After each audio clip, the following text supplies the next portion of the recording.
वायनाड से आपको लिए चलते हैं कजान, जहां 16वीं ब्रिक्स मीटिंग यानी सम्मेलन शुरू हो चुका है। जो 16वां ब्रिक्स सम्मेलन है वो शुरू हो चुका है। रूस के कजान में ब्रिक्स शिखर सम्मेलन के दूसरे दिन बैठक शुरू हो चुकी है। ब्रिक्स सम्मेलन में जहां क्षेत्रीय मुद्दों पर बात चल रही है, वहीं यूरोप और पश्चिम एशिया में चल रहे तनाव पर भी विस्तार से चर्चा होगी। कहा जाता है कि अगर जीडीपी को देखें तो ब्रिक्स गुट का जो जीडीपी स्तर है, विश्व में जो कंट्रीब्यूशन है, वो अब G7 देशों से ज्यादा हो चुका है।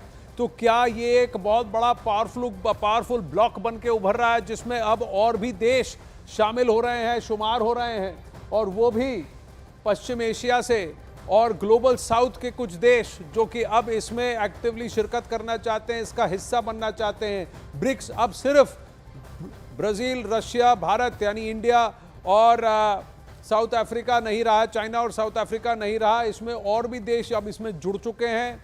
कई सारे देश, साउथ अफ्रीका, चीन, भारत, रूस और ब्राजील, ये 5 देश ब्रिक्स बनते थे, लेकिन अब ब्रिक्स का विस्तार हो रहा है और विस्तार की वजह से कई अन्य देश अभी इसमें फिलहाल तो ऑब्जर्वर गेस्ट बनकर आए हैं, लेकिन धीरे धीरे ब्रिक्स के विस्तार की बात हो रही है। आज इन 5 देशों को ही अगर आप गिन लें तो इनका कंट्रीब्यूशन और ब्रिक्स कंट्रीब्यूशन सबसे ज्यादा है विश्व में, G7 देशों से ज्यादा है। तो इसीलिए क्या एक बहुत ही स्ट्रॉन्ग पावरफुल ब्लॉक बनकर निकल के आ रहा है, जो कि वेस्ट की इस हेजमनी, वेस्ट की ताकतों को, नेटो ताकतों को भी अब शायद चैलेंज कर सके। क्या वैश्विक राजनीति में नए समीकरण बन रहे हैं? देखिए, मैं इसी तरफ इशारा कर रहा था आपको। ये सवाल इसलिए उठ रहा है क्योंकि ब्रिक्स देशों से जो तस्वीरें निकल कर आ रही हैं, उनकी वजह से दुनिया के कई बड़े देशों में खलबली मच गई है।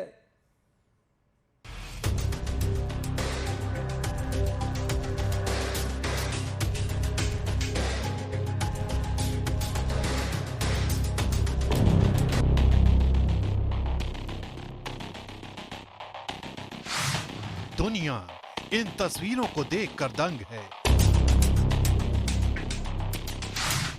यूरोप से अमेरिका तक खलबली मची है। ब्रिक्स में एक मंच पर 3 महारथी,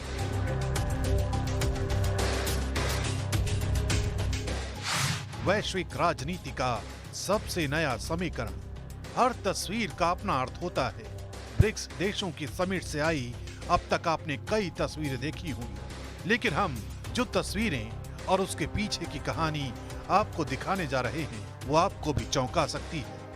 क्योंकि 16वें ब्रिक्स समिट में रूस के राष्ट्रपति व्लादिमीर पुतिन, भारत के प्रधानमंत्री नरेंद्र मोदी और चीन के राष्ट्रपति शी जिनपिंग की जो तस्वीरें आ रही हैं, उन्हें देखकर दुनिया के बड़े बड़े देश सकते में हैं। क्योंकि ब्रिक्स देशों की बैठक के दौरान तीनों देशों के राष्ट्राध्यक्षों की जो तस्वीरें आई हैं, उनका भाव और कहानी दुनिया समझना चाहती है। ये तस्वीर भी उस वक्त सामने आई है जब कुछ ही घंटों पहले भारत और चीन के बीच सीमा विवाद को लेकर नया समझौता हुआ है।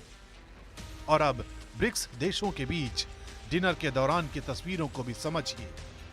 एक तरफ भारत और रूस पहले ही दोस्ती की नई पटकथा लिख रहे हैं, तो दूसरी तरफ चीन के राष्ट्रपति शी जिनपिंग जिस तरह से पीएम मोदी से मुखातिब हो रहे हैं, उसका असर पश्चिमी देशों तक पहुंचने लगा है। क्योंकि ये पहला मौका है जब तीनों देशों के नेताओं की इस तरह तस्वीरें सामने आई हैं।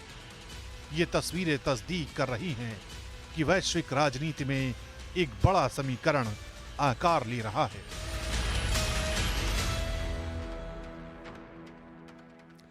Vladimir Putin, Volodymyr Zelensky, Xi Jinping, Joe Biden, इन सब के साथ बैठकर अगर कोई भी खुलकर बातचीत कर सकता है, कोई नेता है विश्व पटल पर, तो वो प्रधानमंत्री नरेंद्र मोदी हैं। भारत की साख देखिए दोस्तों, ऐसे ऐसे गुटों में आज भारत शामिल है और हाई टेबल पर बैठा है, जहां कई सारे देश ख्वाब देखते हैं, स्वप्न देखते हैं कि हमें इसमें शुमार किया जाए। इसीलिए कहा जा रहा है कि ये 16वां ब्रिक्स समिट बहुत इंपॉर्टेंट है, कम नहीं है, इसको किसी तरह से कम नहीं आंकना चाहिए।